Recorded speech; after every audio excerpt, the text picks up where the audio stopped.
சிதறுண்ட ஆடுகளை போல் மாறிவிட்டார். சிதைக்கப்பட்டவர்களாய் மாறிவிட்டார்கள். பிசாசு மிகுந்த சந்தோஷத்தோடு ஒரு ஆத்மா எனக்கு கிடைத்து விட்டதே என்று சொல்லி அவன் கூட்டம் கூடி அங்கே பாராட்டத்தை சிரித்து கொண்டிருப்பான், கேலி செய்து கொண்டிருப்பான். இதை நான் பார்த்திருக்கிறேன். கர்த்தர் உனக்கு முன்னே போவார், அவர் உனக்கு பின்னாடி காப்பார். He'll go before you and he will come after you. எவ்வளோ ஒரு அருமையான ஒரு வாசகம் பாருங்க, எவ்வளோ அருமையான ஒரு ப்ராமிஸ் பாருங்க. The Lord who created anything which are being seen or unseen, He has promised us that I will come with you. I will come behind you, I will come before you, and I will go before you. So சாதாரண ஆள் சொன்னால் நம்ம ஒரு வேளை அதை பெருசாக எடுக்கலாம். ஒரு பெரிய பணக்காரன் திடீர்னு குடிசையில் இருக்கிற ஒரு ஏழை விதவம் சன்னிட்ட வந்து, இனி நான் பார்த்துக்கிடுறேன் உங்களை, நீங்கள் கவலைப்படாதீங்க, உங்களுக்கு வேண்டிய எல்லாவற்றையும் நான் செய்கிறேன்னு சொல்கிறார். சொன்னவர் செய்கிறார், அன்புனால இறக்கத்தான் செய்கிறார். கொஞ்சம் வருஷம் கழித்து அவங்க இறந்துடுறாங்க. அந்த பிள்ளைய யாருக்கு கவனிப்பாங்க? யோசிச்சு பாருங்க. அதே போல் நம்ம பிள்ளைகளை கூட்டிகிட்டு போகிறோம், கையில் பிடிச்சி தான் கூட்டிகிட்டு போகிறோம். திடீர்னு ஒரு சூனியக்காரி பின்னாடி வரான், ஒரு சாக்லேட்டை காட்டுறான். டக்குனு இந்த பிள்ளை அம்மா அப்பாவை மறந்து அந்த சூனியக்காரிக்கு பின்னாடி ஓடிடுது. அவன் இதுதான் சாமின்னு சொல்லி அந்த பிள்ளையை கடத்தி போய் நரபலி கொடுத்துட்றான், வித்துடுறான்.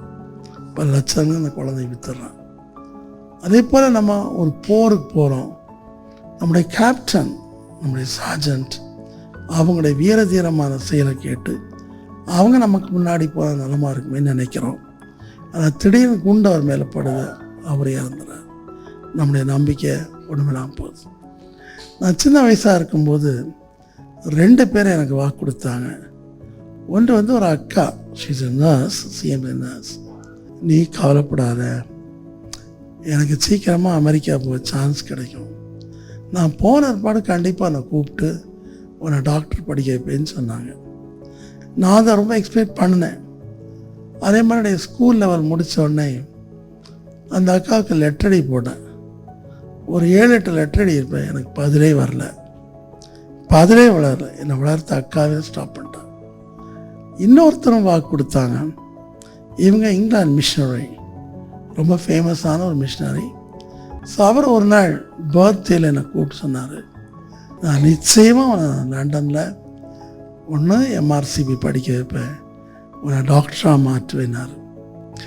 அடுத்தது சொன்னார், சப்போஸ் உனக்கு கணக்கு வரலைன்னா நான் டாக்டராக மாற்றுறேன், கணக்கு உனக்கு நல்லா வந்துச்சுன்னா நாசாவில் அமெரிக்காவில் என் ஃப்ரெண்டு இருக்காரோட ரெக்கமெண்ட் பண்ணி உன்னை அஸ்ட்ரானமி படிக்க நான் கண்டிப்பாக பண்ணுவேன்னு ப்ராமிஸ் பண்ணார். நான் அதை ரொம்ப நாள் நம்பினேன். Because I used to be first rank holders. So அது ரொம்ப நம்பினேன். Very next year the same month, என்னுடைய பிறந்த நாளைக்கு சில நாட்களுக்கு முன்னாடி அவருக்கு மேசிவ் ஹார்ட் அட்டாக் வந்து அவர் இறந்து போயிட்டார். இறந்து போன உடனே என்னுடைய நம்பிக்கை, அவர் எழுந்து வர மாட்டாரா, அவர் திரும்பி வர மாட்டாரா அப்படின்னு ரொம்ப நம்பிக்கைப்பட்டேன். 7 நாள் சாப்பிடாமலே அழுதுகிட்டு இருந்தேன். But ever came back. அவரோட உடல் அடக்கம் பண்ணாங்க. ஸோ இது போல் நம்முடைய வாழ்க்கையில் நிறைய பேர் நமக்கு வாக்கு கொடுக்குறாங்க, நிறைய பேர் நம்மளை உற்சாகப்படுத்துகிறாங்க, சிலர் நம்ம பரிதாபப்படுறாங்க, சிலர் நானாச்சும் உனக்கு உதவி தரேன் அப்படின்னு சொல்கிறாங்க. ஆனால் இந்த வருஷம் இனி எப்படி இருக்க போகிறது என்பது ஒரு சிலருக்கு தான் தெரியும். ஏன்னா கர்த்தருடைய ரகசியம் சங்கீதம் 25:12-14 படி, அவருக்கு பயந்தவரிடத்தில் அவருடைய ரகசியம் இருக்கிறது, அவருக்கு பயந்த அவர் நம்பிக்கை படுவரிடத்தில் அவர் தமது வழியே அவர் சொல்லுவார் என்று வேறும் சொல்லுது. ஸோ இந்த வருஷத்தை பொறுத்தளவில் ஸோ கர்த்தர் இந்தியாவை நியாயம் தீர்க்கும் வருஷம். இதுவும் உங்களுக்கு முதலாவது தேவை பாதுகாப்பு. நீ எங்கே போனாலும் உங்களுக்கு பாதுகாப்பு தேவை. தேவன் டைரக்டாக நீதியை சரிகட்டும் நாள். ஏசாயா 28:16-17 படி, பொய் என்னும் அடைக்கலத்தை கர்த்தரிடத்தில் வரும் பெருவெள்ளம் அடித்து கொண்டு போகும். God is still reigning over this world. நேபுகாத்நேச்சாரை பற்றி தானியேல் சொல்கிறார். தானியேல் 5 அதிகாரத்தில் 24 சொல்லும், உம்முடைய தகப்பன் விரும்பினால் ஒரு உயிரோடு வைப்பார், விரும்பாவிட்டால் அதை கொலை செய்வார். உம்முடைய தகப்பன் ஏழைகளை பற்றி நினைக்கவில்லை, ஆகவே தேவன் அவரை மாடாக்கினார், மாடாக அவர் மாறினார். அவருடைய காலம் 7 வருஷம் செல்லும் வரைக்கும் பெரிய ராஜா மாறினார். இதை நீர் அறிந்தும் துணிச்சல் கொண்டேன்னு சொல்றார். So our God is still reigning. அவர் மனிதர் ஆளுகை செய்யும் பூமியில ஆளுகை செய்கிறார். is still reigning என்று வேதம் தெளிவாக நமக்கு சொல்லுகிறது. அவர் இங்கே தான் ஆட்சி செய்கிறார்.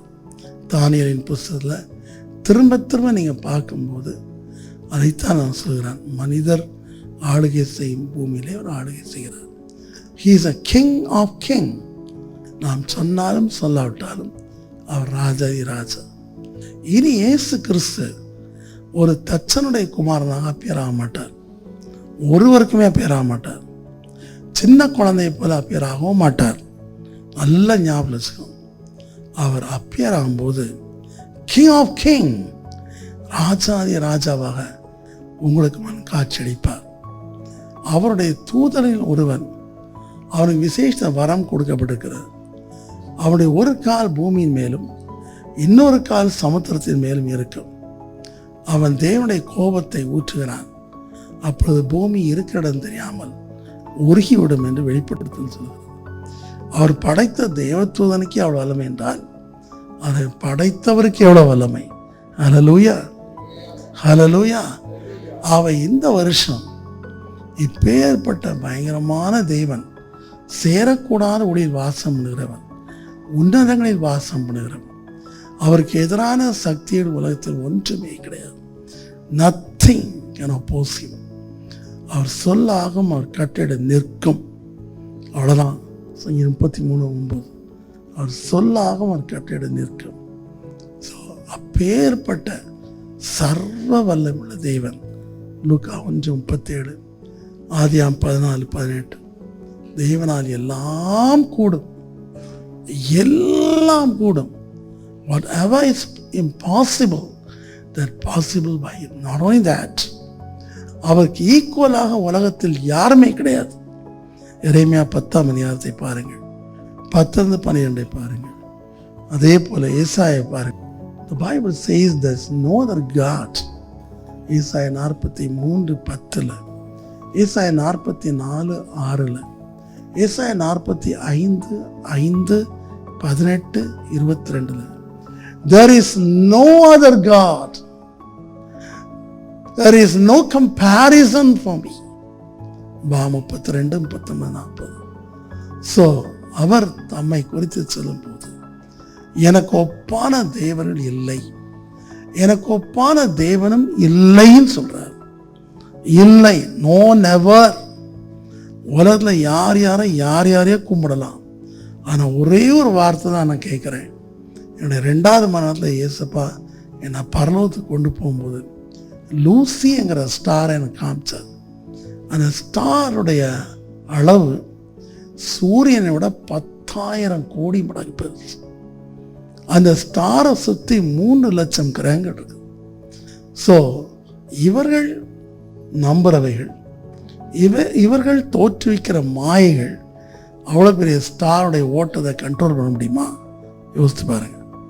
ஒரு மனுஷியை கண்ட்ரோல் பண்ண முடியுமா? அந்த ஸ்டாருடைய heat 6 trillion centigrade. Can imagine. அந்த ட்ரில்லியன்ஸ் ஆஃப் ஹீட்டில் அந்த ஸ்டார் வந்து பொங்குகிற அக்கினி அலைகள் கிட்டத்தட்ட 1 பில்லியன் மைல் உயரத்துக்கு போகும். அப்பேற்பட்ட நட்சத்திரங்கள் படைத்த நம்முடைய தேவன் நமக்கு தகப்பனாய் மாறினார். அதில் எரேமியா 32:38, நான் உங்களை ஏற்றுக்கொண்டு உங்களுக்கு நான் பிதாவாக இருப்பேன், உங்களுக்கு நான் தேவனாக இருப்பேன், நீங்களின் ஜனமாக இருப்பீர்கள் என்று ஆண்டவர் சொல்றார். எப்போ சொல்றார்? யோவான் 1:12, அவரை ஏற்றுக்கொள்கிற அனைத்து மக்களும் தேவனுடைய பிள்ளைகளாகும்படி அவருக்கு அதிகாரம் கொடுத்தார். He gave the privilege to be called as the sons and daughters of the Almighty God. அவர் இன்னும் சொல்கிறார் ரோமர் 8:16 அவருடைய பரிசுத்த ஆவியால் நடத்தப்படுகிறவர்கள் அவருடைய பிள்ளைகள் என்று அழைக்கப்படுகிறார்கள். சரி, அவர் நமக்கு தகப்பன் ஆவதற்கு முன்னாடி நம்முடைய லைஃப் எப்படி இருந்ததுன்னு சொல்லி எசேக்கியலின் புஸ்தகத்தை நீங்கள் படித்து பாருங்கள். அங்கே எசேக்கியல் மிக தெளிவாக சொல்கிறார். 34:5-6 மெய்ப்பன் இல்லாதனால் அவைகள் சிதறுண்டு போயின, சிதறுண்டு போனவைகள் காட்டு மிருகங்கள் எல்லாம் இரையாயின. என் ஆடுகள் சகல மலைகளிலும் உயரமான சகல மேடு அலைப்புண்டு பூமி மீது அவள் சிதறந்தி போகிறது, விசாரிக்கிறனும் இல்லை, தேடு. இதுதான் நம்முடைய நிலைமை. இதைத்தான் பேதுருன்னு சொல்கிறான் 1 பேதுரு 2 சிதறுண்ட ஆடுகளைப் போல இருந்தான். இன்னும் அதை ஏசாயம் மிகவும் அழகாக விளக்குகிறான். வழி தெரியாத ஆடுகளைப் போல இருந்தோம்னா நாம் எல்லாரும் ஆடுகளைப் போல வழி தப்பி தெரிந்தோம் என்று அவன் அழகாக சொல்கிறான். நம்முடைய வழிகள் தான் சரி என்று பிடிவாதம் பிடித்து நாம் மாத்திரமல்ல நம்முடைய சப்ஜெக்ட்ஸையும் அவளை கும்பிட வைத்தோம். அதற்காக யுத்தங்களை நடத்தினார்கள், அதற்காக தேசங்களை கொள்ளையடித்தார்கள், அதற்காக மனுமக்களை கொடூரமாய் கொண்டு போட்டார்கள், தங்களுடைய நம்பிக்கை தான் சரி என்று சொல்லி. ஆனால் தேவன் என்ன சொல்கிறார்? இப்பிரபஞ்சத்தின் லோகாதிபதியின் கண்களை குருடாக்கினார். அவளுக்கு தேவனுடைய மகிமை தெரியாது, உன்னதமானவருடைய மகிமை அவளுக்கு தெரியாது. தெரியாதபடியால் தாங்களே உருவாக்கின மாயைகளை பின்பற்றுகிறார்கள். சங்கீதம் 119:37 சொல்லுது, மாயை பாராதபடி என் கண்களை விளக்கும். மாயை என்று சொல்லும்போது பகட்டு, மாயை என்று சொல்லும்போது பெரிய உருவங்கள், மாயை என்று சொல்லும்போது பலவிதமான கட்டுக்கதைகள், பலவிதமான மனிதருடைய மூளையில் தோன்றுகிற கட்டுக்கதைகள். இந்த கட்டுக்கதைகளை சொல்லி சொல்லி சொல்லி மக்களை நம்ப வைத்து விட்டார்கள். முடிவிலே மக்களுடைய நிலைமை என்ன ஆயிற்று? சிதறுண்ட ஆடுகளை போல் மாறிவிட்டார், சிதைக்கப்பட்டவர்களாய் மாறிவிட்டார்கள். பிசாசு மிகுந்த சந்தோஷத்தோடு ஒரு ஆத்மா எனக்கு கிடைத்து விட்டதே என்று சொல்லி அவன் கூட்டம் கூடி அங்கே பாராட்டத்தை சிரித்து கொண்டிருப்பான், கேலி செய்து கொண்டிருப்பான். இதை நான் பார்த்திருக்கிறேன்.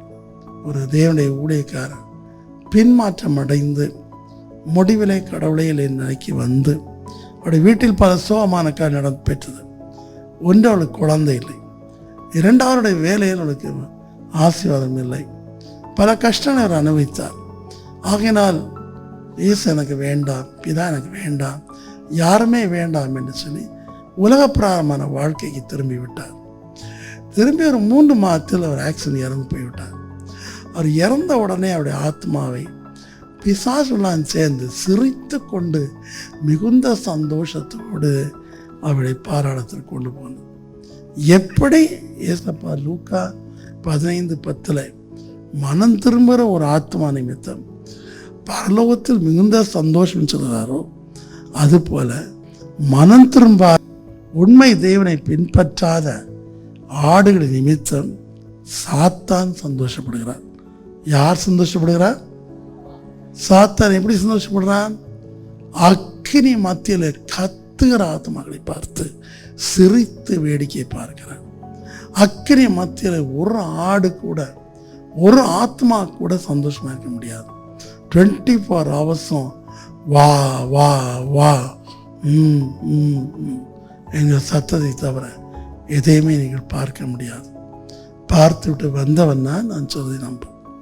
ஸோ அவன் சந்தோஷப்படுகிறான், நானுடைய வாழ்க்கையை பித்து விட்டேன், சிதறடித்து விட்டேன் என்று. ஆனால் சிதறுண்ட ஆடுகளைப் போல இருந்த நம்மை தம்முடைய இரத்தத்தினாலே கழுவி பிதாவின் குமாரர்களாய் நான் மாற்றினான். ஹல்லேலூயா, ஹல்லேலூயா. That is the greatest joy. Amen. இருளில் இருந்த நம்மை அவர் தமது இரத்தத்தினாலே மீட்டு கொண்டார். மீட்டு நம்மை பார்த்து என் மகனே என்று அழைக்கிறார். ஹல்லேலூயா. என் மகனே, என் மகளே என்று. சிறு வயதிலே நாங்கள் ஆடுகளை மேய்ப்போம். பெரிய மேய்ப்பர் இருப்பார். நாங்கள் சின்ன பசங்க சும்மா ஆடு போன்னு சொல்லி மேய்ப்போம். ஒரு தடவை நான் என்ன பண்ணேன், அந்த மேய்ப்பர் எங்கேயோ போயிட்டார். சரி நம்ம மேய்க்கலான்னு சொல்லி நான் ட்ரை பண்ணேன். ஆனால் அந்த மேய்ப்பன் சொல்லுகிற அந்த வாய்ஸ் எனக்கு வராது. அந்த மேய்ப்பன் ஆட்டை போலவே பேசுவார். ஆடுகள் அவர் சத்தம் செவி கொடுக்கும். நான் அதே போல் சத்தம் போட விரும்பினேன். அந்த ஆடு முட்டியில் என்னை வந்து மோதி விட்டது. எனக்கு நல்லா அடி கொடுத்துட்டு போய்விட்டது. ஏன்னா அதுக்கு தெரியும் நான் என்னுடைய ஓனர் கிடையாது. நான் சும்மா இது மாதிரி விளையாட்டு பிள்ளைகள், இம்மானுவேல் பெசலேல் மாதிரி சின்ன பசங்கன்னா அதுக்கு தெரியும். ஸோ அது என்னை பார்த்து என்னை எஜமான அது கருதவில்லை. அது போல தான் நாமும் நம்மை உருவாக்கின தேவனை விட்டு விலகினோம். எனினும் அவர் நமக்காக சிந்தின ரத்தத்தினாலே நாமுடைய பிள்ளைகளாக மாறினோம். அல்லேலூயா. டுடே நீங்கள் எல்லாருமே தேவனுடைய பிள்ளைகள். இன்று அவரை விசுவாசிக்கிறீர்கள், அவரை நம்புகிறீர்கள், அவரை நம்பி வந்திருக்கிறீர்கள், ஞானஸ்நானம் பெற்றிருப்பீர்கள், அபிஷேகத்தையும் பெற்றிருப்பீர்கள். So you have been called as children of God. நாம் எல்லாரும் ஆடுகளை போல வழி தப்பி திரிந்தோமே, அவனாவன் தந்தம் வழிகளிலே போனோம். கர்த்தரோ நாம் எல்லாருடைய அக்கிரமத்தையும் அவர் மேல் விழ பண்ணி பாதை தெரியாத ஆட்டை போல இருந்தோம். ஆனால் நம்மை அவர் தேடி வந்தார். நம்மை தேடி வந்து நம்மை நேசித்து நம் உடம்புல முள்காயத்தெல்லாம் எடுத்து எல்லாவித சகதிகளை எடுத்து நம்மை தம்முடைய இரத்தால் கழுவி சுத்தம் பண்ணி, ஏசாயா 1:25 படி சுத்தம் பண்ணி தம்முடைய பிள்ளைகளாய் மாற்றினார். தம்முடைய பிள்ளைகளாய் மாற்றின பிற்பாடு நாம் அவருடைய மந்தையின் ஆடுகளாய் மாறினோம். அவர் நல்ல மேய்ப்பராக மாறினார். அல்லேலூயா. யோவான் 10:11-14. He became a good shepherd. நல்லா யோசித்து பாருங்க. ஆடுகள் பேசுமா? ஆடுகளை எதிர்த்து நிற்குமா? இல்லை. ஆனால் ஒரு கோணம் மட்டும் இருக்கும். வெள்ளாடு இஷ்டத்துக்கு தெரியும். செம்மறியாடு தலைவன் என்ன சொல்வது பின்னாடி போகும். ஸோ செம்மறியாட்டை மேய்க்கிறது ஈஸி, ரொம்ப ஈஸி. வெள்ளாடு தான் ரொம்ப கஷ்டம். ஓடிட்டே இருக்கணும். அது எங்கே போய் நமக்கே தெரியும். எங்கேயா தனித்தனியாக போய்கிட்டு இருக்கு. மேய்ப்பனே தேவையில்லை. அதுபோல தான் நாம் அவருடைய ஆடுகளாக இருந்தும் மந்தையின் ஆடுகளாக இருந்தும் பல வகைகளில் நாம் தடுமாறுகிறோம். பல வழிகளில் அவரை காணாமல் தவிக்கிறோம். பல வேளைகளில் வேலையை தாண்டி போய் சஃபர் ஆகிறோம். எனவே தான் கர்த்தர் முலா சொன்னார், ஏசாயா 52:12 பரிசுத்தப்படுத்தி கொள்ளுங்கள். பிற்பாடு சொன்னார், நான் உங்களுக்கு முன்னே போவேன் என்று. எப்போதுமே என்னை பொறுத்தளவில் மேய்ப்பர்கள் பெரிய ஒரு 500 ஆடு 600 ஆடு தான் 4 மேய்ப்பர்கள் இருப்பாங்க. ஒருத்தர் முன்னாடி அந்த ஆட்டை போல சத்தம் போட்டே போவார். சைடில் 2 பேர், பின்னாடி ஒருத்தர் போவாங்க. ஆடுகள் எண்ணிக்கை கொஞ்சமாக இருந்தால் ஒருத்தர் போதும், ஒருத்தர் பின்னாடி போவார், முன்னுக்கு யாரும் போக மாட்டாங்க. ஆனால் ஏசப்பா சொல்றாரு, நான் உனக்கு முன்னாடி போகிறேன். ஏன் போகிறேன் என்றால், நீ போகும் ஆன்மீக யாத்திரையில் நீ எங்கே விழுவாய், எங்கே தடுமாறுவாய் என்று உனக்கே தெரியாது. ஆகவே நான் உனக்கு முன்னே போய் வழியை ஆயத்தம் பண்ணுகிறேன். அல்லேலூயா. சங்கீதம் 32:8. நான் உனக்கு வழியை ஆயத்தம் பண்ணுகிறேன். Prepare way for you. நான் உன்னை செம்மையான வழியிலே நடத்தி முடிவில் மகிமேல் கொண்டு வருவேன் என்று சங்கீதம் 73:24 அவர் சொல்கிறார். அது மாத்திரமல்ல, ஏசாயா 30:21 வழி இதுவே என்று கூப்பிடப்படுகிற சத்தத்தை நீ கேட்பாயின்னு சொல்றார். நீ கேட்பாய். நீ போகும் வழி சரிதானா சரியில்லையா என்பதை அவரிடத்தில் பேசுவார். மனசாட்சி பேசினால் மாத்திரம் போதாது. ஒருவேளை தேவனுடைய வார்த்தை மூலம் பேசலாம், உடைய நாமத்தில் பேசலாம், பாஸ்டர்ஸ் மூலம் பேசலாம். ஆனால் அதை விட நான் நெருங்கி வரும்போது அவரே பேச ஆரம்பிப்பார். ஒரு சமயத்தை திருச்சி ஏர்போர்ட்டில் ஒரு சம்பவம் நடந்துச்சு. ஒரு 9 வயது குழந்தை அப்பா கூட ஏர்போர்ட்டுக்கு போனான். அந்த டைம்லாம் இவ்வளோ பெரிய செக்யூரிட்டிலாம் இருக்காது. ஸோ இந்த பிள்ளையும் போச்சு, அவங்க அப்பா கைப்பிடிச்சிட்டே போச்சு. முடியல, பிள்ளையும் அப்பாவும் பிரிக்கணும். அப்பா அந்த வெயிட்டிங் ரூம் போகணும், அவர் போர்டிங் பண்ண வேண்டிய டைம் ஆச்சு. அப்போ அதுக்குள்ளே இந்த பிள்ளை போக முடியாது. ஸோ செக்யூரிட்டி இந்த பிள்ளைய ரொம்ப பரிதாபப்பட்டு, சரி பரவாயில்ல, நான் துணிச்சலாக எனக்குரிய உரிமையில் உன்னை நான் ஏர்போர்ட்டுக்கு வெளியே அந்த விமானத்தை பார்க்குற அளவுக்கு நான் கூட்டிகிட்டு போகிறேன், பட் அந்த மை கண்ட்ரோல், நான் பிடிச்சதையும் கூட்டிகிட்டு போனார். இந்த பிள்ளை அப்பவும் திருப்தி அடையலை, பயங்கரமாக அழுதுச்சு. என்ன சொல்லி அழுச்சுன்னா, அப்பா ஏன் என்னை விட்டு எங்கே போகிறீங்க, எதுக்கு போகிறீங்க? அப்பா சொல்கிறாரு, நான் 2 மாதத்தில் வந்துடுவேன் கண்ணு. ஆக்சுவலாக இருக்க அரேபியாவில் வேலை கிடச்சதா போகிறார். அரேபியாவில் வேலை கிடச்சதா மினிமம் 2 வருஷம். பிள்ளைகிட்ட 2 வருஷம்னு சொன்னால் அது ரொம்ப அங்கலாய்க்கும். ஸோ ஷார்ட்டாக 2 மாதம் நான் வந்துடுறேன் அப்படின்னாரு. ஆனால் பிள்ளை விடலை. இல்லை, நீங்கள் போவே கூடாது, நீங்கள் போவே கூடாது அப்படின்னு சொல்லிச்சு. என்னென்னா இந்த பெற்றோர் ஊட்டியிலேருந்து வர்றாங்க. அந்த ஊட்டியில் அடிக்கடி என்ன வரும், யானைகள் வரும். இந்த பிள்ளைய ஸ்கூல் கூட்டிகிட்டு போகிறது அப்பா தான் கூட்டிகிட்டு போவாங்க. சரியான ஒரு பைக்கில் ரொம்ப பாதுகாப்போடு இந்த பிள்ளைய அவன் தான் கூட்டிகிட்டு போவார், கூட்டிகிட்டு விடுவார். அப்போ இந்த பாப்பா சொல்லிச்சு, நீங்கள் போயிட்டீங்கன்னா என்னை யார் வழி நடத்துவா? அம்மாவெல்லாம் அப்படி இருக்க முடியாது. ஏன்னா எத்தனையோ முறை they have encounter with elephants அங்கே நிற்கும்.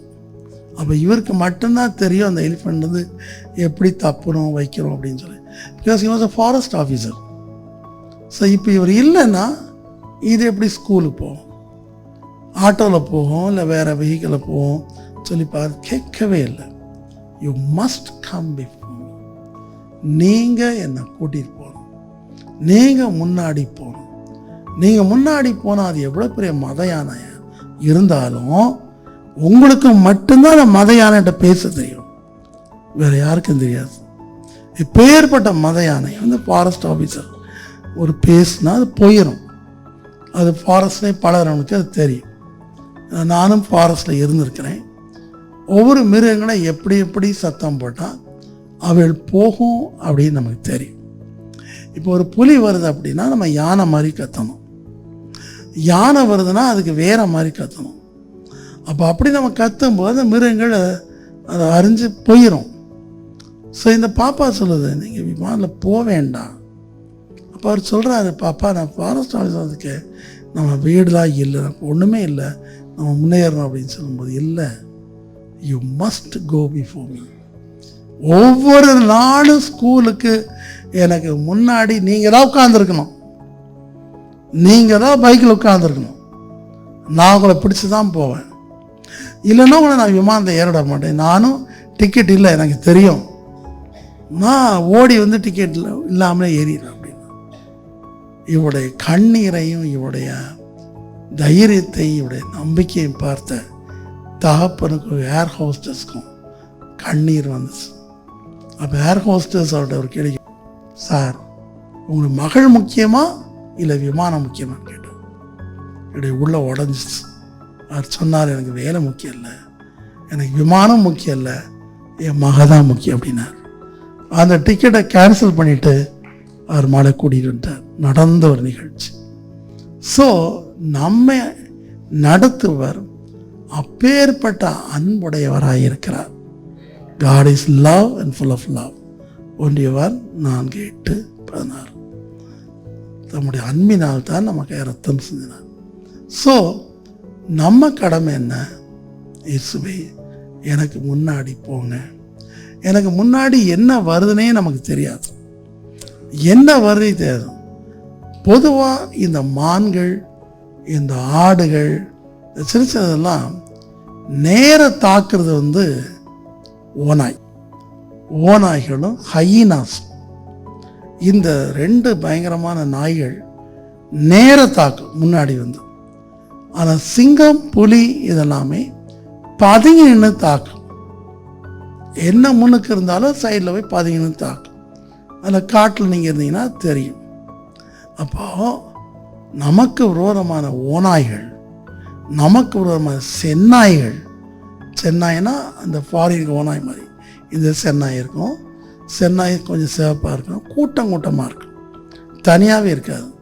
நீங்கள் தனியாக மாட்டிக்கிட்டிங்கன்னா ஒரு சதை கூட மிச்சம் இருக்காது, கடித்து கொதறி தள்ளிடும். ஸோ இவைகள் நேரவே வரும். அதே மாதிரி காட்டு வாசிகள் நம்மளை பார்த்தா பின்னாடி இருந்து குத்த மாட்டான், முன்னாடி இருந்தே விஷ அம்பை குத்துவான். இதே போலதான் முன்னாடி வர்ற ஆபத்துகள் நமக்கு முன்னாடி வரப்போதும் தெரியாது. நமக்கு தெரியாது நாளைக்கு நடக்க போது தெரியாது. நாளைக்கு டெல்லியில் நடக்க போகுது, நாளைக்கு சென்னையில் நடக்க போகுது, நாளைக்கு இங்கே நடக்க போகுது, ஒன்றுமே தெரியாது. ஒன்று நேச்சுரல் டிசாஸ்டராக இருக்கலாம், திடீர்னு பூமி அரிசியாக இருக்கலாம், திடீர்னு பயங்கரமான பனிக்கட்டி மழை பெய்யலாம், திடீர்னு சொல்லி நிலம் வெடிக்கலாம், திடீர்னு சொல்லி பயங்கரமான பிரச்சனை இருக்கலாம், திடீர்னு சொல்லி நம்ம அறியாமலே பிசாசு நம்மகிட்ட வந்து தற்கொலை பண்ண அப்படின்னு சொல்லி. பிசாசு முன்னாடி வரும், பின்னாடி வரும். ஸோ நமக்கு முதல்ல முன்னாடி பாதுகாப்பு தேவை. எங்கே பாதுகாப்பு? முன்னாடி பாதுகாப்பு தேவை. ஸோ அவர் நமக்கு முன்னே போய் வழியை செவ்வைப்படுத்துகிறார், இடரல்களை எடுத்து போடுகிறார். ஹல்லேலூயா, ஹல்லேலூயா. ஏசாயா 57 பார்த்தீங்கன்னா இடரல்களை வழி இருந்தவர் எடுக்கிறார், வழி இருக்கிற எல்லா இடர்களையும் எடுத்து போடுகிறார். ஏசாயா 27 பார்த்தீங்கன்னா லீவியாதான் என்னும் சர்ப்பத்தை அவர் கடிதம் பயங்கரமான பட்டை தான் கொண்டு போடுவார்னு பார்க்கிறோம். நம்முடைய பாறையில் இருக்கிற முள்ளு, பாறையில் இருக்கிற கற்களை அவர் எடுத்து போட்டு நிலத்தை சுத்தம் பண்ணி நம்மை நல்ல விதைகளாய் விதைக்கிறார். ஆமென், ஹல்லேலூயா, ஹல்லேலூயா. பொதுவாகவே காட்டாடு போகும் பாதை நீங்கள் தொடர முடியாது. காட்டாடு எவ்வளோ ஸ்பீடாக போகும் தெரியுமா? அது மலைகள் மேலே தான் ஏறும். அது எப்படி தான் ஏறும், எப்படி கிரிப் கிடைக்குன்னே தெரியாது. பயங்கரமான மலையில் கூட அது ஏறும் காட்டாடுகள். அதே போல தான் நம்முடைய வழிகள் ஒருவேளை சமுத்திரத்தின் ஊடை போகலாம், சமுத்திரத்தை ஊடை போகலாம். நான் அடிக்கடி சொல்வேன், அன்பு ஒரு கடல், அந்த கடல் கன்னியாகுமரி டு ஆஸ்திரேலியா நீந்துற மாதிரி.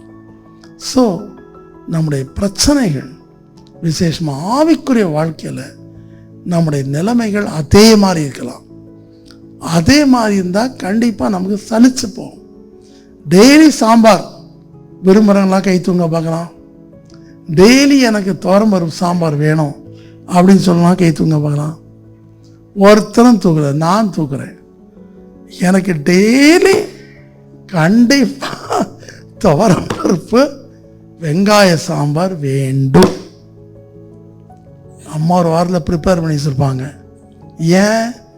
காலையில் 2 முட்டையை பாயில் பண்ணி மஞ்சக்கரு தூக்கி எறிஞ்சிட்டு வெள்ளைக்கரு அந்த சாம்பாரும் சாப்பிட்டா அது தனி டேஸ்ட்டாக இருக்கும்.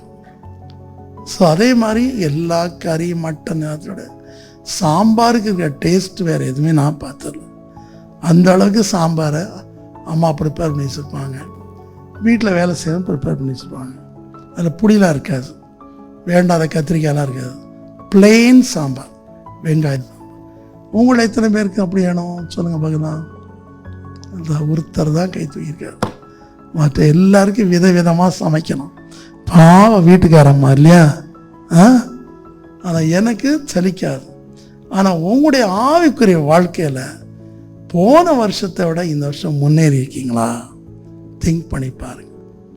அதே மாதிரி தான் இருக்கீங்களா? அதே இது போதும் அப்படி நினைக்கிறீங்களா? சேவம் பண்ணுறோம், சனிக்கிழமை மீட்டிங் போகிறோம், சண்டே சர்ச்சுக்கு போகிறோம், வர்றோம், வேலைக்கு போகிறோம், வரோம். That is a monotonous life. அது ஒரு முன்னேற லைஃப் கிடையாது, அது மொனாட்டனஸ் லைஃப். ஆனால் நல்ல மேய்ப்பன் என்ன செய்கிறாருன்னா, அவர் நடந்துகிட்டே இருப்பார். நல்ல மேய்ப்பன் தூங்க மாட்டார், நடந்துகிட்டே இருப்பார். ஒவ்வொரு ஆட்டுக்கும் ஒரு பேர் வச்சிருப்பார். அவர் தான் அந்த பேர் தெரியும். அந்த பேரை சொல்லி கூடுந்து ஆட போகும். ஸோ எப்போ ஆட்டுக்கு ரெஸ்ட் கொடுக்கணும், எப்போ ஆட்டை நடத்தணும், எல்லாமே அவருக்கு தெரியும். அதனால தான் தாவீது சொன்னான், சங்கீதம் 95:1, சங்கீதம் 107, நாம் அவர் மேய்ச்சலின் ஆடுகளாக இருக்கிறோம். ஸோ இந்த ஆண்டு கர்த்தர் சொல்றார், மகனை, உங்களை நான் ஆவிக்குரிய வாழ்க்கையில் முன்னேறி செல்ல உங்களை நடத்துகிறேன்னு சொல்றார். அல்லேலூயா. ஆவிக்குரிய வாழ்க்கையில் நீங்கள் எப்படி இருக்கக்கூடாது, சோம்பேறிகளாக இருக்கக்கூடாது, தூங்கக்கூடாது. மோட்ச பிரயாணங்கிற புக்கை படித்தீங்கன்னா அதில் திட நம்பிக்கையும் கிறிஸ்டியான்னு போவாங்க. ஒரு இடத்துக்கு போன்னு இவன் தூங்கிடுவான். தூங்கின ராட்சசன் வந்துடுவான். அந்த ராட்சசன் பேரே தூங்குனி ராட்சசன். ஸோ அவன் மயக்கம் வைக்கிற ராட்சசன். ஸோ அதுபோல் ஆவிக்குரிய வாழ்க்கையில் போதும் என்கிற உணர்வே இருக்கக்கூடாது. போதும் என் மனப்பான்மை புன் செய்யும், அப்படி தானே? ஆனால் ஆவிக்குரிய வாழ்க்கையில் இன்னும் நான் முன்னேறணும், இன்னும் நிறைய ஆத்மாக்களை கொண்டு வரணும், இன்னும் நான் உற்சாகமாக இருக்கணும், இன்னும் பரலோகம் என் வீட்டுக்குள்ளே வரணும், இன்னும் என்னுடைய குடும்பங்களுக்கு ஏதாவது ரட்சிக்கப்படணும், இன்னும் பல ஆத்மான சந்திக்கணும் என்கிற தலையாய விருப்பம் உங்களுக்கு வர வேண்டும். அந்த விருப்பத்தை தருகிறவர் ஆண்டவர். பிலிப்பியர் 2:13. அந்த விருப்பத்தை தருகிறவர் கர்த்தர். இன்னைக்கு எல்லாரும் சொல்லுவாங்க, அன்னைக்கு கூட ஒருத்தர் சொன்னார், ஒரு விஷயத்துக்காக ஒருத்தர் கேட்க சொன்னேன். அதுக்கு அவர் சொன்னார், ஆனஸ்தராவா அவர் ரொம்ப பெரிய ஊழியக்காரன் மாறிட்டாரே, அவருக்கே இதெல்லாம் அப்படின்னு கேட்டாராம். நானாக நினச்சிக்கிட்டேன், பெரிய ஊழியக்காரன் சின்ன ஊழியக்காரனோ, ஆனால் ஆரம்பத்துலேருந்து ஒரு நாளைக்கு ஒரு ஆத்மாவே சந்திக்கலைன்னா எனக்கு தூக்கம் வராது. ஒரு ஆத்மாவே சந்திக்கணும், ஒரு ஆத்மா. midnight 1 o'clock கூட ஒரு ஆத்மா சந்திக்கணும்.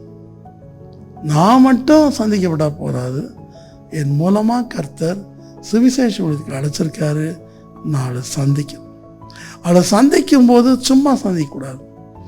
எனக்கு அவர் ப்ராஃபஸி கிஃப்ட் கொடுக்கணும், எனக்கு அவர் தீர்க்கதரிசனம் கொடுக்கணும். அந்த நபரை பற்றி தீர்க்கதரிசனம் சொல்லணும். நான் வரப்போகிற நபர் எப்படிப்பட்டவர் எனக்கு தெரியாது. அவர் முரட்டு மனுஷனாக இருக்கலாம், இல்லை கிறிஸ்துவுக்கு விரோதமான மனுஷனாக இருக்கலாம், எப்படி இருக்கலாம் எனக்கு தெரியாது. ஆனால் ஒரு வார்த்தையில் அவருடைய வாழ்க்கையே மாறணும். அப்படிதான் என்னுடைய ஊழியமே ஆரம்பிச்சு. இன்றைக்கு ஒரு ஆத்மா நான் சந்திக்கணும், இன்றைக்கு ஒரு ஆத்மா சந்திக்கணும், இன்றைக்கு ஒரு வீட்டில் இருக்க பிசாசு ஓடணும், ஒரு பேய் ஓடணும், இன்றைக்கு ஒரு சவுல் விடுவிக்கப்படணும். இங்கே கூட 3 பேர் பேயினால் கஷ்டப்படுறீங்க, உங்களை நான் அங்கேயே பார்த்துட்டேன். ஸோ என்னுடைய முழு எண்ணமும் ஆத்மாவை சந்திக்கிறது மட்டும் இல்லை, என்னுடைய ஆவிக்குரிய வாழ்க்கையை முன்னேறி செல்லணும். Heaven should come down. என் வீட்டுக்குள்ளே ஹெவன்ஸ் வரணும். அதனால் நான் பைபிள் படிச்சிருக்கும்போது, பைபிள் கேட்கும்போது வேற என்ன சத்தம் கேட்டாலும் கோவம் வரும். எனக்கு பிடிக்காது. பல சமயம் யோசிப்பேன், பேசாமல் ஒரு காட்டில் போய் உட்காந்துடலாமான்னு யோசிப்பேன். ஆனால் இந்த பாழா போன உடம்பு ஒத்திடாது, அதான் இஷ்டம். அந்த குளிரையும் தாங்காது, ஒன்றையும் தாங்காது. அது காட்டுக்கு போய் 2 நாளாக முடிஞ்சிடும். அதனால தான் போக முடியாது.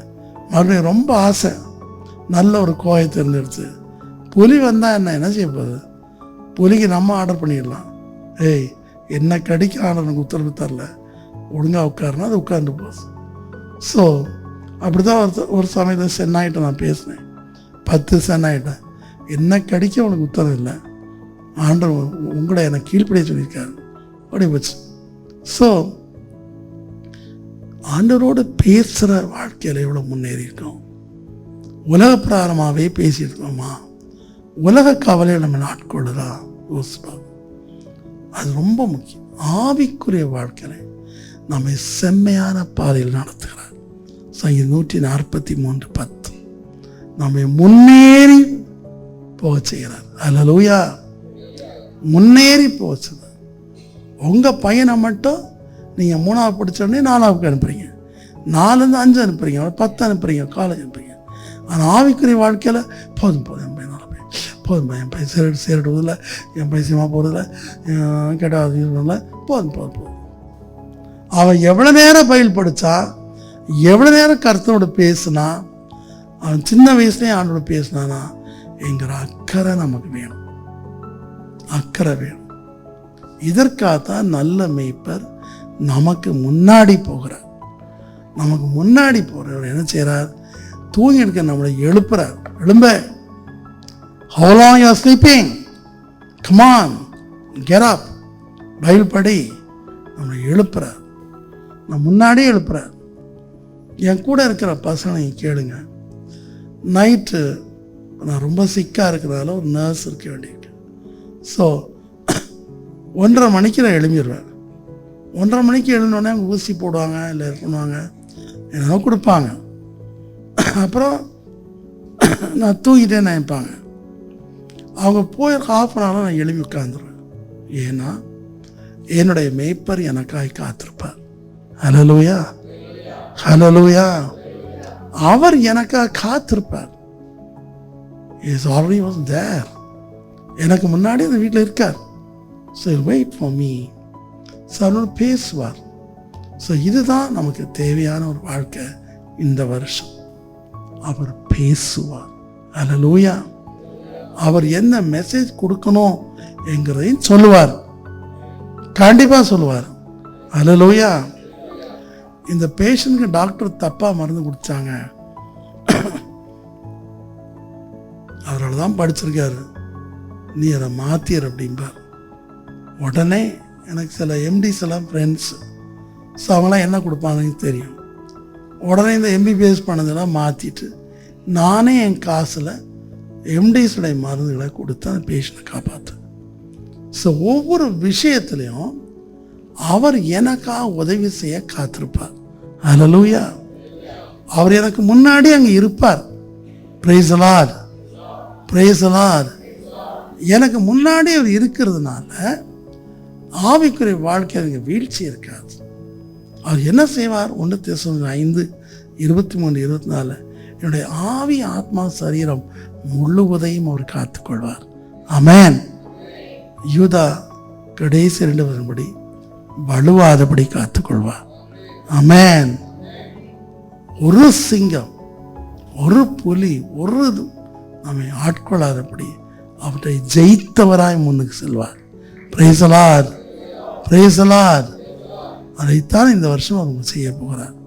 உங்களை ஒவ்வொருவரையும் கர்த்தர் பயன்படுத்த விரும்புகிறார். ஒவ்வொருவரையும் பயன்படுத்துவார்.